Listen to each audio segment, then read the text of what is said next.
Mari saya undang kita semua bangkit berdiri. Yesus sanggup. Mari saudara katakan memulihkan. Memulihkan yang terluka, menyembuhkan yang menderita.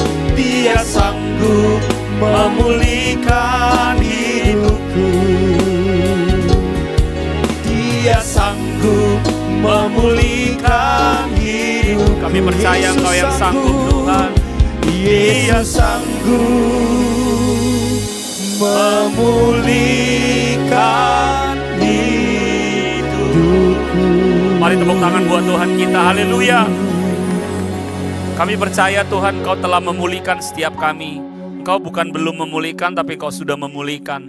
Tinggal kami hidup dalam pemulihan yang sudah Tuhan kerjakan. Kami menyadari Tuhan kami kadang terdistract, kami kadang teralihkan oleh banyak hal di sekitar kami, apa yang kami alami.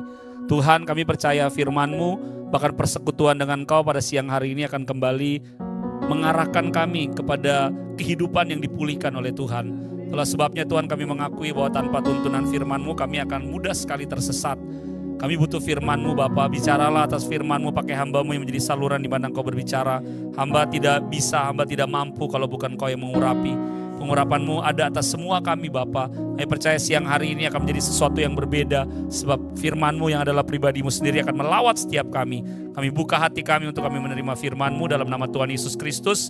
Mari setiap kita yang siap menerima firman Tuhan sama-sama katakan amin. Tepuk tangan buat Tuhan kita. Thank you Samba dan teman-teman semuanya. Senang sekali, silakan duduk, bisa kembali berjumpa. Apa kabar? Tadi rame banget karena banyak anak-anak ya. Sekarang anak-anak sudah bersekutu di bawah.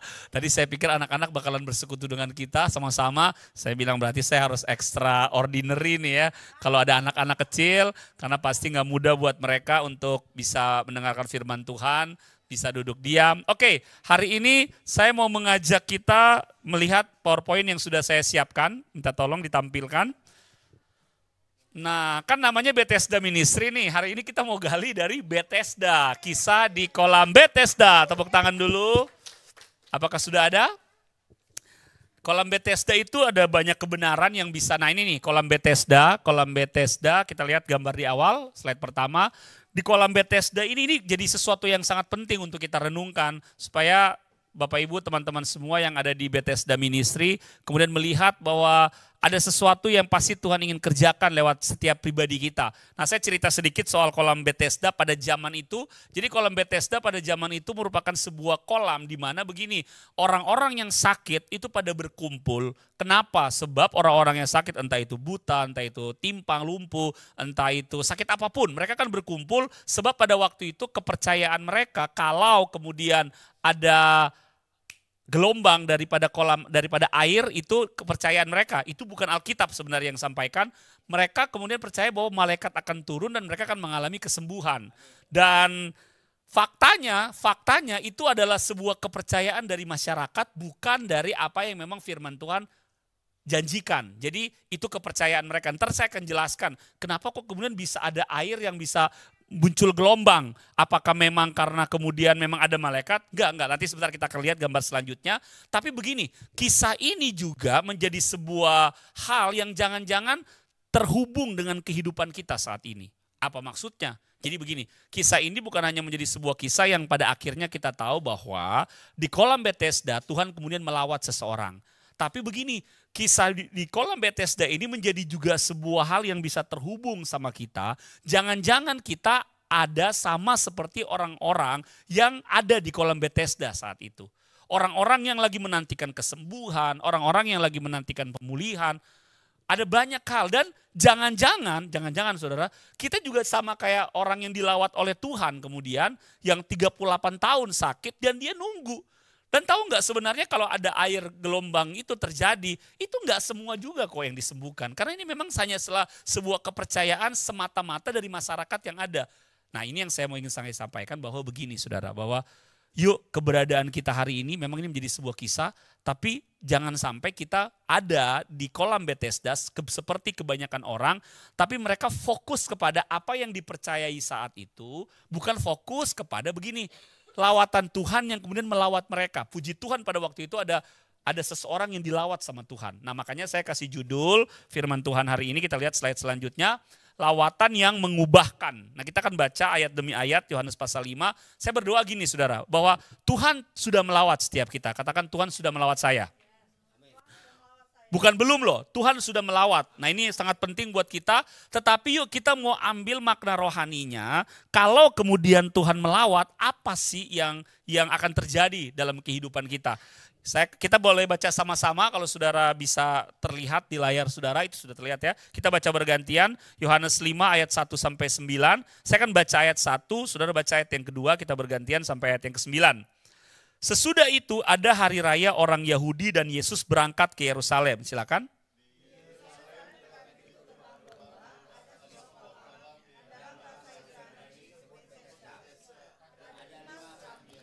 Dan di serambi-serambi itu berbaring sejumlah besar orang sakit, orang-orang buta, orang-orang timpang, dan orang-orang lumpuh yang menantikan goncangan air kolam itu.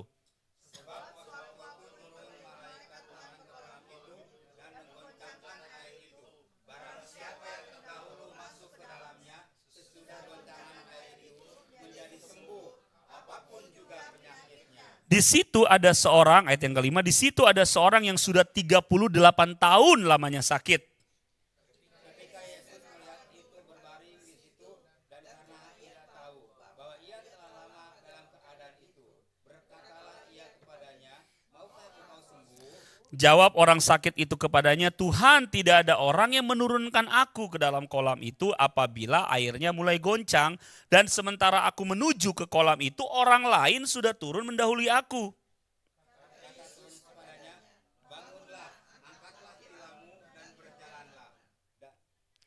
Dan pada saat itu juga sembuhlah orang itu, lalu ia mengangkat tilamnya dan berjalan, tetapi hari itu hari Sabat. Jadi kenapa kisah ini perlu untuk kita renungkan? Sebab zaman saat ini jangan-jangan kita seperti orang yang ada di kolam Bethesda yang juga sementara menunggu sesuatu terjadi. Mereka lagi menunggu nih, apa yang mereka tunggu? Goncangan dari air di kolam Bethesda. Nah kita mungkin sementara menanti sesuatu yang I don't know, saya nggak tahu apa yang lagi sementara kita nantikan. Coba lihat wajah kiri dan kanan, ada wajah-wajah yang lagi menantikan sesuatu. Entah itu kesembuhan, entah itu terobosan, entah itu kesembuhan, apa aja. Ada, tapi pasti kita lagi menantikan sesuatu. Amin. Apa? Samba lagi menantikan kedatangan Tuhan kayaknya ya. Luar biasa ya Samba. Oh jangan, belum suka kalau Tuhan datang. Harusnya bagus kan kalau Tuhan datang. Oke, nah coba kita lihat dari slide selanjutnya. Nih di kolam Bethesda, tadi saya jelaskan dulu ya. Kita lihat next. Nah di kolam Bethesda kan artinya rumah belas kasihan. Nah di kolam Bethesda yang panjangnya 120 meter. Lumayan panjang loh kolam Bethesda ini. Panjang 120, lebar 70. Gede loh ini. Kemudian dalamnya 8 meter. Nih kalau orang nyemplung di situ kalau nggak bisa berenang, selesai nih. 8 meter tuh dalam loh saudara, bener gak? Panjang 120, lebar 70. Jadi kalau orang mau nolong terus dia ada di pinggir, terus orang, waduh itu bener-bener, ini di gambarannya. Nah kenapa kemudian bisa muncul gelombang air? Karena begini, ternyata ini dari sisi arkeologi waktu diteliti, ternyata di dalam kolam Bethesda itu ada saluran air yang menyebabkan sehingga kadang-kadang bisa terjadi goncangan yang sifatnya alami. Nah orang-orang pada waktu itu kan belum seperti sekarang pengetahuannya. Mereka berpikir goncangan itu terjadi karena ada malaikat yang turun. Padahal itu enggak demikian. Jadi itu menjadi sebuah, saya sebutnya false belief atau kesalahan yang kepercayaan yang salah dari orang-orang pada saat itu.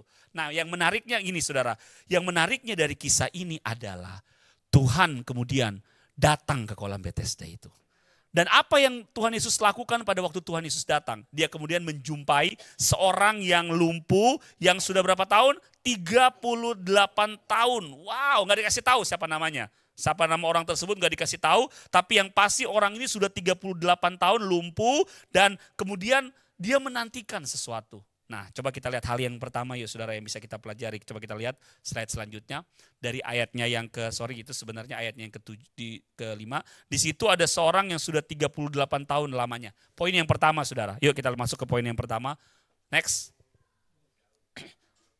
Loh, bek dulu. Ada yang terhilang? Coba. Yuk baca sama-sama yuk. 1, 2, 3. Lawatannya menjangkau yang tak terjangkau. Waktu saya masukkan poin ini, saya jadi ingat apa yang dilakukan oleh pelayanan Bethesda Ministry sendiri. Betul? Menjangkau yang tidak terjangkau. Benar, saudara-saudara, ya banyak dari saudara yang saya tahu mengalami lawatan Tuhan di tempat, justru di sini ada yang sudah sebenarnya Kristen dari dulu. Benar ya? Samba, kemudian siapa lagi? Samba yang dari Kristen dari dulu. Om Dodi ya, dari Kristen dulu. Om Dodi. Tapi kemudian justru mengalami lawatan Tuhan, perjumpaan dengan Tuhan di tempat ya, seperti sama kita tahu dan teman-teman yang lain. Di tempat di mana ada sekolah kehidupan yang dialami.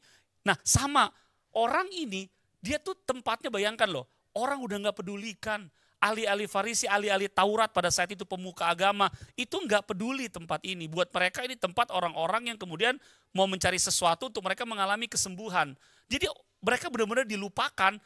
Bayangkan 38 tahun orang ini benar-benar terlupakan. Mungkin dia juga udah putus asa, udah kecewa. Dan kalau kita lihat Tuhan kemudian datang loh kepada orang ini. Tuhan datang kepada dia, kepada orang yang 38 tahun sakit.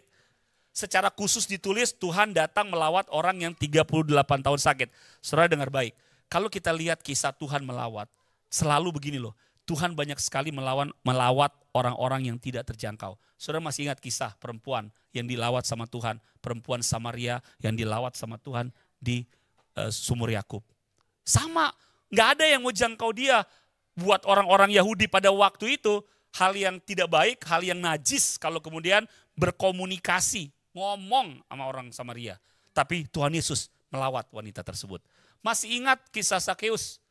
Sama, gak ada yang jangkau ya Sakeus. Dia orang Yahudi, tapi dia jadi pemungut cukai, sebuah profesi yang sangat-sangat dibenci pada waktu itu. Tapi saudara lihat, Tuhan Yesus melawat mereka.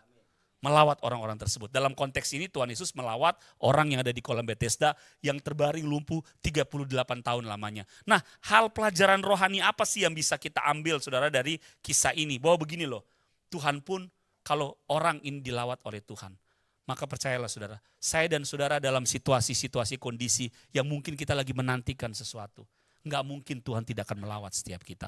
Ya mungkin kita juga udah berpikir bahwa, aduh kayaknya kayak enggak, udahlah ini mah saya jalani aja, sekedar jalani seperti apa yang dialami oleh orang yang 38 tahun ini. Nah dia mungkin juga udah ada di titik terendah, dia mungkin udah putus asa. 38 tahun, 2 tahun lagi 40 tahun, ya ampun. Satu generasi, kalau Alkitab bilang kalau bahasa 40 tahun itu bahasa satu generasi dan nothing happen sepertinya. Tapi justru pada saat itu Tuhan melawat dia. Nah saya mau masuk ke aplikasi, kita coba lihat next. Bukan poin ke bawahnya, next dulu. Nah yuk, percayalah saudara begini, lawatan Tuhan bisa terjadi di tempat paling rendah dalam hidup kita. Di posisi kita lagi mengalami, posisi lagi rendah. Titik nol mungkin atau bahkan minus dalam setiap kita. Orang lain mungkin gak tahu, kita sendiri yang tahu. Kita ada di posisi seperti apa. Tapi justru di saat itulah lawatan Tuhan akan melawat kita. Saudara percayalah, di tempat dimanapun kita berpikir udah gak mungkin bisa diperhatikan oleh orang lain. Ada di situasi gak mungkin orang akan peduli sama saya. Di tempat yang tidak terjangkau itulah sebenarnya Tuhan pasti akan melawat setiap kita.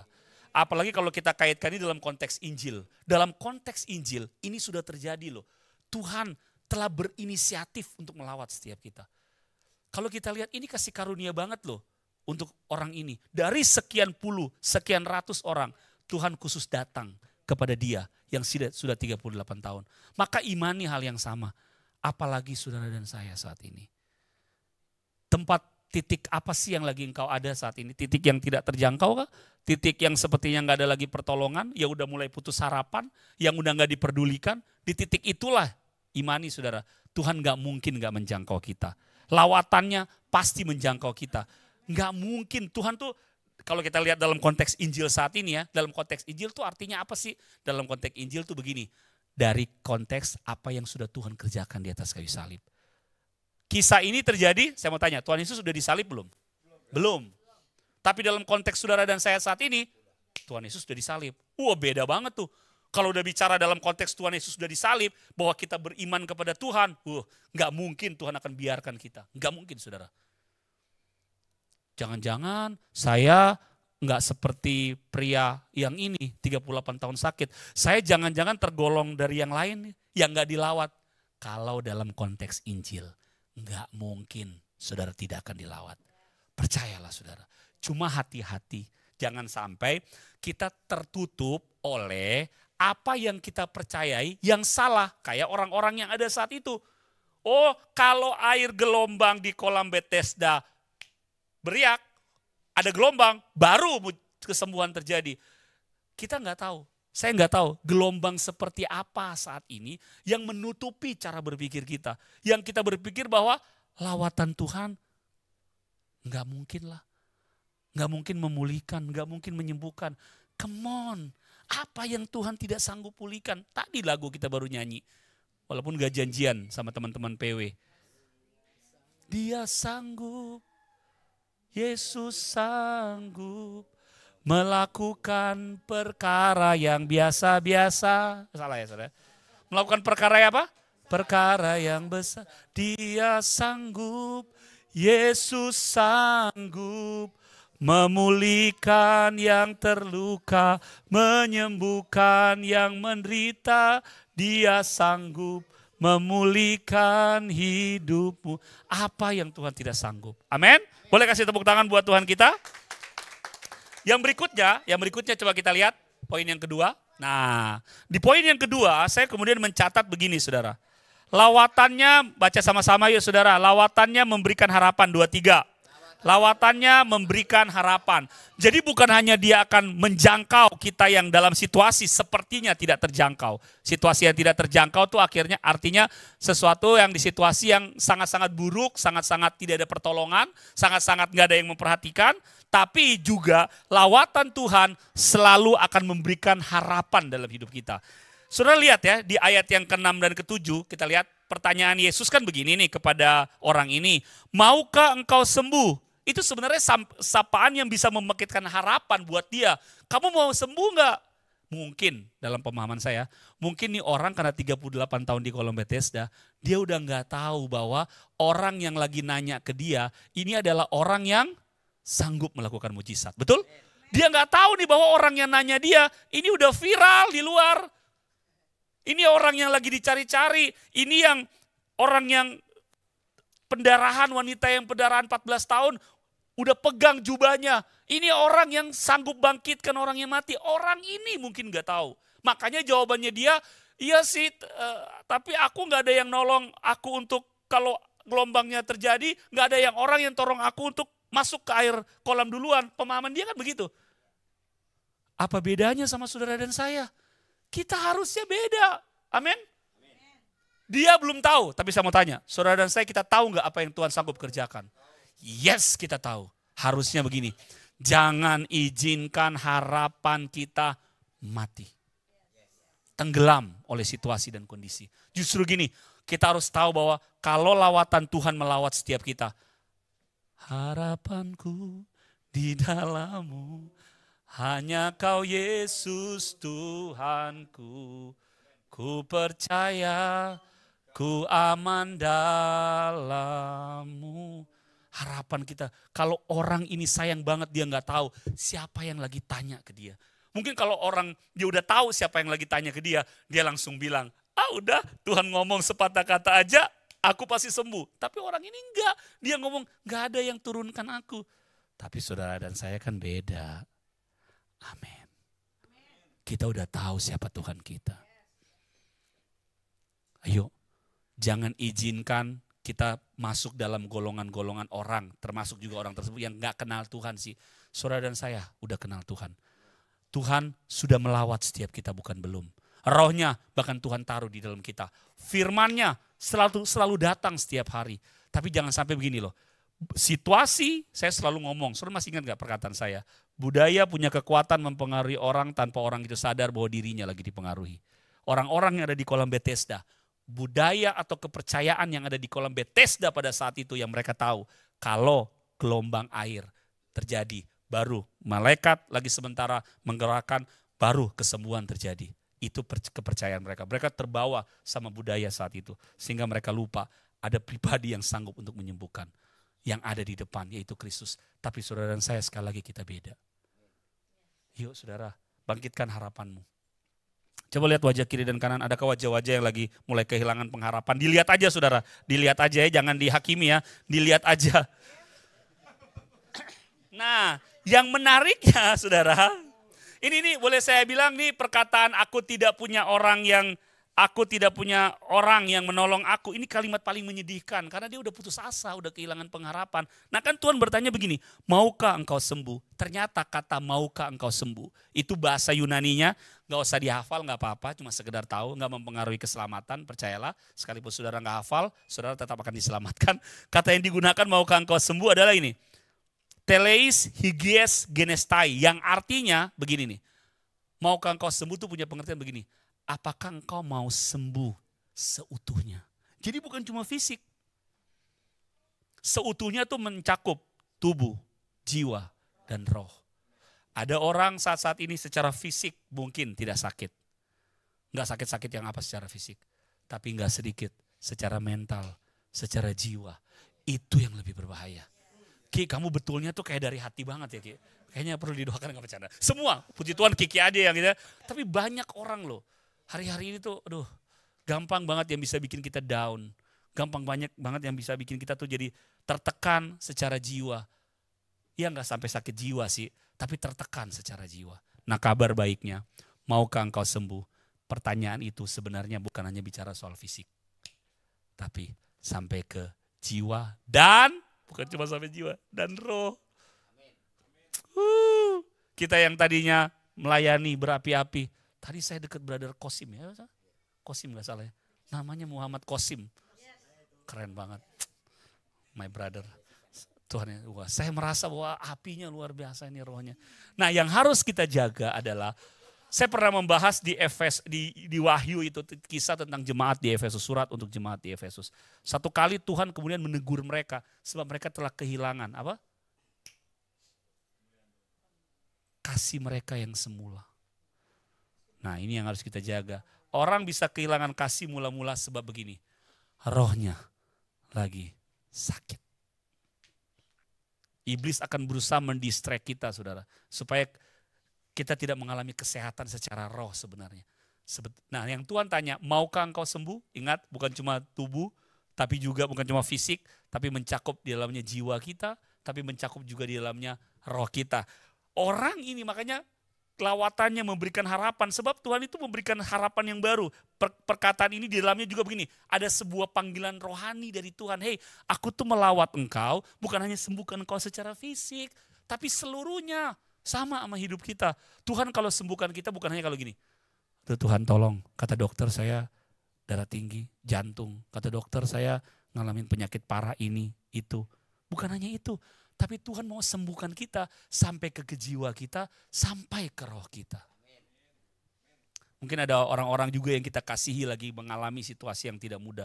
Sakit secara roh, sakit secara jiwa, maybe. Dan ditambah lagi sakit secara fisik, udah double. Nah itu gak mudah. Nah itu kesempatan untuk kita topang dalam doa. Amin. Untuk kita support. Jangan-jangan kita juga sementara mengalami proses-proses seperti itu. Percayalah saudara, Tuhan melawat kita tujuannya untuk kita mengalami kesembuhan seutuhnya. Katakan dengan saya, seutuhnya. Dan doa saya, Bethesda Ministry sesuai namanya, Tuhan juga akan pakai untuk apa? Menjadi harapan buat banyak orang. Amin. Tempat di mana saudara pergi ketika pelayanan, entah ke lapas, entah ke rutan, kemanapun. Ada orang-orang juga yang mungkin mulai kehilangan harapan. Lewat pujian, penyembahan yang saudara naikkan. Lewat firman Tuhan yang dilepaskan di sana. Nggak ada yang tahu loh saudara. Mungkin buat saudara pujian yang dinyanyikan itu ya biasa aja sih saya nyanyi, tapi saya nyanyi dari hati. Nobody knows pada waktu banyak orang yang mengalami kemudian lawatan dari Tuhan lewat pujian yang dinaikkan. Amin saudara. Jadi yuk teman-teman yang pergi melayani, hati-hati terjebak dalam yang namanya rutinitas pelayanan. Wah, tapi saya tahu dari wajah-wajahnya di sini enggak. Amin. Aminnya agak mencurigakan ya lain. No, jadi waktu saudara mau pelayanan, entah itu di lapas, entah itu di rutan, saudara pergi karena saudara tahu setiap pujian yang saya naikkan, setiap kesaksian yang saya lepaskan. Mungkin kadang-kadang kalau kesaksian rada nyengir-nyengir sedikit, karena mungkin misalnya masih malu-malu, Oh tapi rata-rata mah di sini udah gak malu-malu ya, jam terbangnya udah banyak. Nobody knows. Saudara, itu bisa kemudian memberikan harapan yang baru buat mereka. Karena waktu saudara bersaksi, waktu saudara kemudian menaikkan pujian, apalagi waktu saudara menyampaikan firman, ada lawatan Tuhan di dalamnya. Halo? Amin? Come on, rise up. Bukan Raisa ya. Itu Raisa itu artis itu. Rise up. Ayo rise up ya saudara. Bangkitkan kembali bahwa dimanapun saudara berada, Tuhan, saudara sementara membawa lawatan Tuhan. Kok aminnya ragu-ragu? Dimanapun saudara berada, saudara sementara membawa lawatan Tuhan terjadi. Coba kita tepuk tangan untuk Tuhan kita yuk. Nah coba kita lihat selanjutnya di poin yang ketiga saudara. Nah aplikasinya apa sih saudara kita tahan? Banyak orang hari ini seperti di Bethesda, di kolam Bethesda, menunggu air bergolak, menunggu kesempatan, menunggu orang menolong, menunggu perubahan keadaan. Tapi begini, mereka lupa lawatan Yesus yang sebenarnya yang menggantikan penantian tanpa harapan dengan apa? Kepastian iman. Sama dalam hidup setiap kita saudara. Kalau Tuhan Yesus datang, harapan kita harusnya bangkit terhadap segala sesuatu.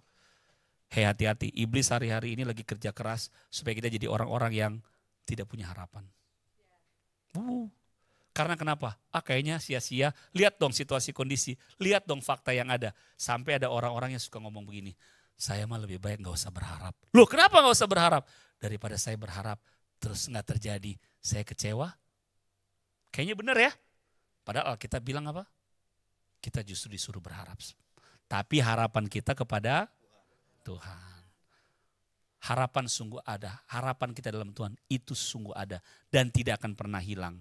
Orang yang berharap kepada Tuhan, apa kata firman Tuhan? Tidak akan sia-sia, tidak akan dikecewakan.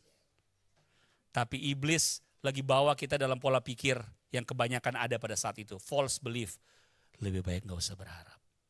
Kita lihat medsos. Iya ya. Daripada kita berharap gak terjadi, mending kalau gak terjadi. Tapi yang terjadi sesuai dengan apa yang tidak kita harapkan. Benar gak saudara? Di medsos kan ada banyak narasi-narasi yang dibangun. Sehingga orang jadi apatis sama Tuhan. Yuk kita sebaliknya ya teman-teman, saudara-saudara di Bethesda Ministry. Kita tahu bahwa lawatan Tuhan pasti selalu memberikan harapan yang pasti buat kita. Next yang terakhir, yang ketiga. Di dalam poin yang ketiga masih ada subpoin. 7 lagi. Enggak saudara ya. Jadi 10 enggak mau bercanda. Lawatan yang merupakan yang ketiga ya dari ayatnya yang ke-6 dan ayat 8 sampai 9. Lawatan baca sama-sama, lawatannya menghasilkan perubahan. Wow. Perubahan apa yang terjadi? Kalau kita baca saudara, Tuhan tuh enggak menyentuh air itu. Tuhan langsung ngomong dengan perkataan firman-Nya. Bangunlah, angkatlah tilammu dan berjalanlah. Dan enggak begini nih saudara, maaf ya. Waktu Tuhan bilang bangun, angkat tilammu dan berjalanlah, kata yang digunakan itu bukan kata yang sifatnya satu-satu, tapi langsung. Makanya kalau saudara baca di ayat yang ke-9, orang ini langsung berdiri. Tuhan juga enggak ngomong begini, bangun ya, bangun pelan-pelan, tilamnya diangkat, ayo coba jalan. Enggak, langsung Tuhan bilang dengan perkataan otoritas, bangunlah, angkatlah tilammu dan berjalanlah. Dan kabar baiknya orang ini langsung bangun, dia angkat tilamnya dan dia berjalan. Dia pun gak ragu, saudara. Harusnya kita juga demikian. Jangan sampai kita ragu. Ragunya apa? Saya coba dulu bangun. Kalau bisa bangun. Okay. Bener tuh. Gimana kalau enggak? Ntar pas gue bangun terus gue jatuh gimana? Halo? Dengan situasi kondisi yang kita hadapi. Apapun itu. Kalau saudara lagi ada sesuatu yang lagi saudara mau kerjain. Udah dengan iman, saudara doakan. Saya akan mulai melangkah Tuhan. Justru waktu saudara mulai melangkah, seringkali saudara akan melihat, saudara berjalan dalam ketaatan yang Tuhan sudah berikan kepada saudara. Bangunlah, angkatlah tilammu dan berjalanlah. Jadi percayalah saudara, ada otoritas kok yang Tuhan kasih kepada setiap kita. Otoritas kita, karena gini, dalam konteks itu pada saat itu, Tuhan yang berfirman kepada orang tersebut. Kalau dalam konteks saudara dan saya gimana? Tuhan sudah ada di dalam kita.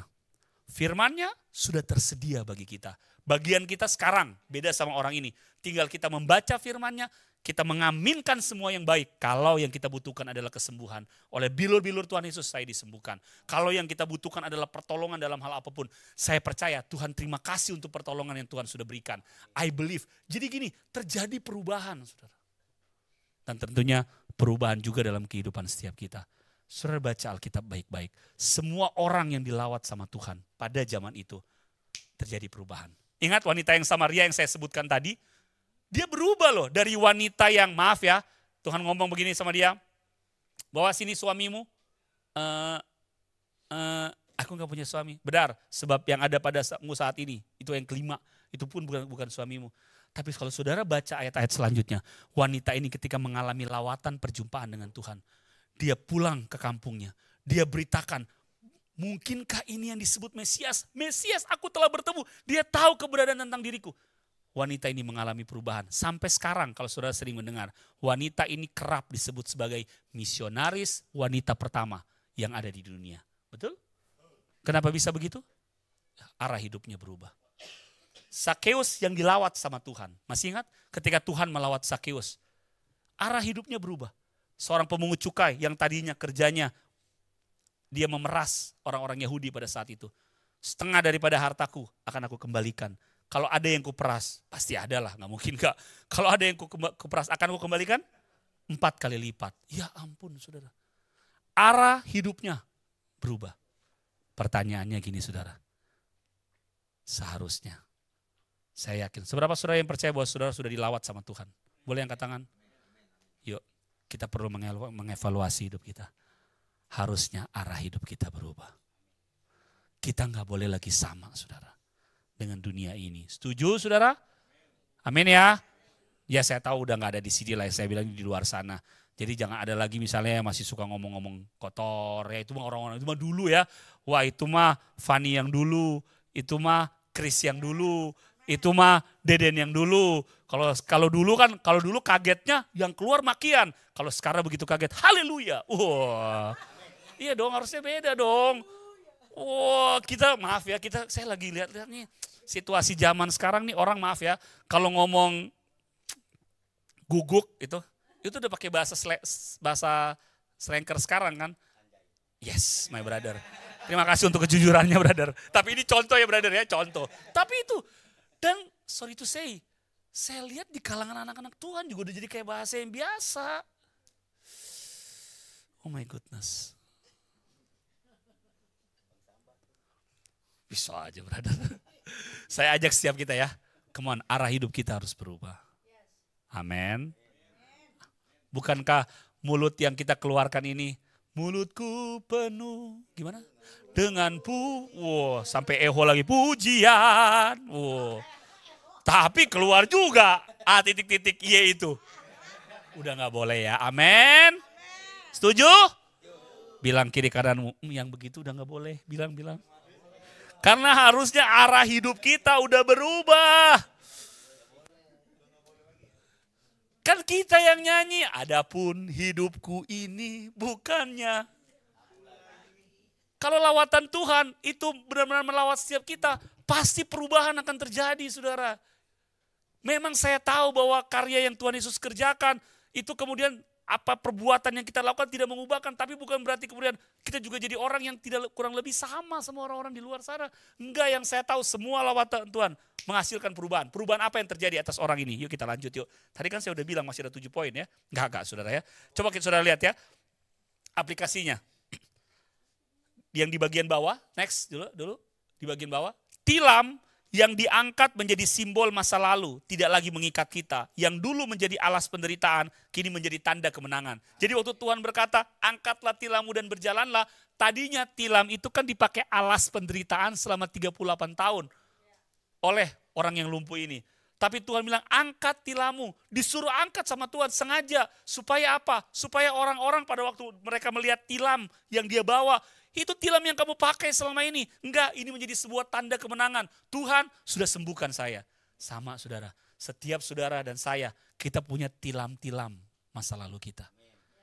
Itu jadi sumber kesaksian kita. Bagaimana Tuhan telah menyembuhkan kita. Bagaimana Tuhan telah menyelamatkan kita. Yuk beritakan ini semua. Amin. Beritakan, sampaikan kabar baik ini. Orang butuh banyak banget orang yang butuh mengenal kasih Tuhan. Yang terakhir saudara, coba slide yang terakhir. Tadinya saya mau kasih sub 7 poin tapi saya gak tega.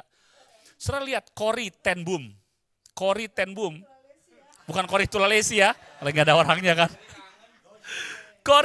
Corrie ten Boom ini orang Belanda, dia itu kisahnya gini, waktu di Perang Dunia Kedua, jadi Corrie ten Boom ini waktu di Perang Dunia Kedua, dia suka menyembunyikan orang Yahudi. Kan kita tahu waktu Nazi dulu mau dibantai orang Yahudi.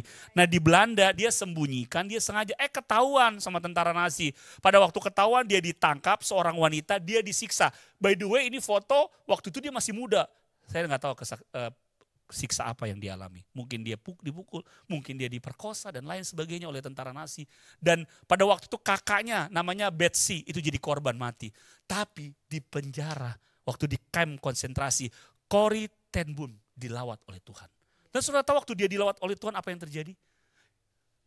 Dia harusnya benci, padahal dia udah benci banget sama orang tentara Nazi. Waktu dia dilawat oleh Tuhan, makanya dia keluarkan sebuah statement. Tidak ada lembah yang terlalu dalam bagi kasih Allah untuk menjangkau. Kalau kita tangkap di poin yang pertama tadi. Kasih Tuhan melawat dia, menjangkau dia. Dia keluar, dia sampaikan berita pengampunan. Orang tanya, kamu udah disiksa sedemikian rupa di kamp konsentrasi. Kok bisa-bisanya kamu menceritakan berita yang kamu sampaikan, berita pengampunan. Berita kasih, kok bisa? Dia bilang, kasih Tuhan telah melawat saya. Apa refleksi aplikasinya buat setiap saudara dan saya saat ini? Saudara yang sudah mengalami lawatan kasih Tuhan, boleh angkat tangan? Semua kita udah pernah mengalami, bukan? Yuk, bagikan itu. Saya berdoa saudara, jangan lagi ada yang kepahitan. Kepahitan bukanlah gaya hidup saudara dan saya sebagai anak-anak Tuhan. Terhadap siapapun. Setuju? Amin saudara? Karena itu bukan gaya hidup kita. Tapi kita mau, karena kita tahu kita sudah dilawat oleh kasih Tuhan. Kasih Tuhan telah memenuhi setiap kita. Hidup kita harusnya berubah. Dan perubahan yang Tuhan inginkan bukanlah perubahan yang sifatnya gini. Kita sepertinya dipaksa dari luar. Tapi perubahan yang dari dalam. Saya tahu kita semua belum sempurna. Termasuk saya yang ngomong di depan, saya pun belum sempurna saudara. Tapi saya tahu Tuhan pasti mau arah ke arah mana? Ke arah Kristus. Karakter Kristus makin nampak. Orang lihat kita makin hari makin kayak Yesus. Jangan sampai sebaliknya. Orang lihat kita. Saudara tahu lawannya Yesus siapa? Waduh. Tapi saya berdoa, nggak ada di antara kita. Amin. Semua kita, walaupun kita tahu daging kita tuh, tapi kita tahu, kita mau, saya mau Tuhan. Yang penting kita mau dulu, Tuhan akan tolong setiap kita. Tuhan akan mulai latih cara berpikir kita, latih apa yang kita ucapkan, latih sikap hati kita. Supaya gini, hidup kita benar-benar berubah. Lawatan Tuhan bukan menjadi sesuatu yang sifatnya 5 tahun lalu. Brother, waktu kemarin di sekolah kehidupan tahun berapa itu dilawat sama Tuhan? Ki, kamu tahun berapa? 2, seangkatan kali ya deh. Seangkatan. Seangkatan. Seperkara. Saya berdoa, Kiki dan Samba akan terus menyatakan, sampai sekarang lawatan Tuhan itu yang mengubahkan kehidupan saya. Arah kehidupan makin mengarah ke arah Kristus. Bukan lagi menjadi sebuah cerita 10 tahun lalu, 15 tahun lalu, Tuhan pernah lawat saya. Sekarang gimana? Itu dia. Itu jangan sampai itu terjadi. Tapi sampai sekarang lawatan Tuhan masih nampak dalam kehidupan kita. Amin saudara. Yuk tunjukkan lawatan Tuhan sudah melawat setiap kita. Amin. Yuk bangkit, semangat yuk. Makin kita bangkit berdiri saudara. Saya selesai. Kita datang sama Tuhan yuk. Mengalir kuasa dari tempat maha tinggi. Bapa kekal mulia, kau hadir di sini. Saya percaya kalau Tuhan mengalirkan kuasanya, maka kehidupan kita tidak akan lagi sama. Mengalir kuasa dari tempat maha tinggi.